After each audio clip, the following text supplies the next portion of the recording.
farklı vatandaşlara ilgi, istek, yetenek ve beklentilerine yönelik mesleki, sosyal, toplumsal, ekonomik, sportif ve kültürel alanlarda ücretsiz kurs düzenleyen, yetişkin eğitimlerinde en kolay erişim sağlayan eğitim kurumlarıdır.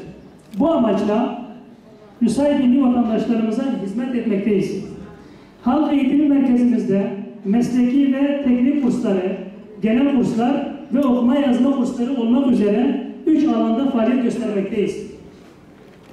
2017-2018 eğitim öğretim yılı itibariyle 184'ü mesleki ve teknik kurslar, 193'ü genel kurslar ve 141'i okuma yazma kursları olmak üzere 4517 kişiye de belgeleri verilmiştir.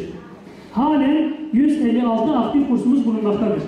Ve ne mutlu ki bu kurslarımızın çoğunda da bizleri kursiyer olarak ziyaret eden de genelde bayan vatandaşlarımız. Yine Sayın Müdürümüzün ifade etmiş olduğu gibi Sayın Cumhurbaşkanımız Recep Tayyip Erdoğan ve muhterem eşlerinin himayelerinde bu sene okumaya ve yazma kurslarına daha büyük bir şekilde yoğunluk verilmesi yönünde çalışmalar başlatıldı.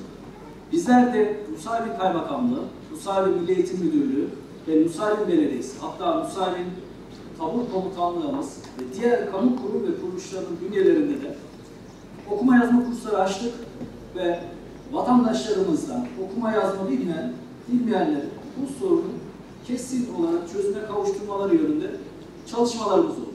Ne mutlu ki geçen hafta aldığımız istatistiklere göre Mardin il genelinde bizden bu konuda en fazla kursu açan halk eğitim merkezi ve bu konuda en fazla kursiyere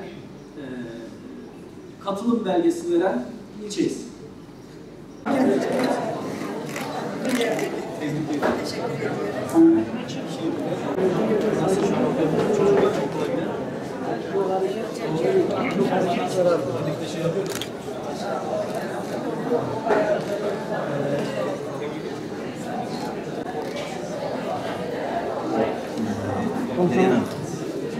Tebrikler, başarılar.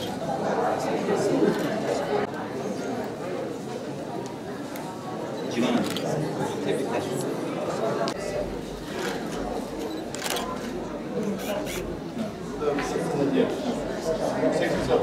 Tamam.